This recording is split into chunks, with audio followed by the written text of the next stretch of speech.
గువ్వలు ఎగిరి వెళ్ళిపోయినా గూటి గుండెలో ఇలా ఈటెగుచ్చి వెళ్ళవే.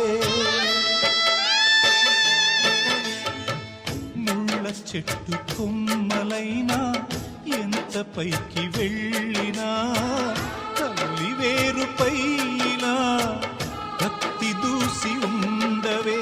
నీరే తన లోకమని బతికిన సోదరుని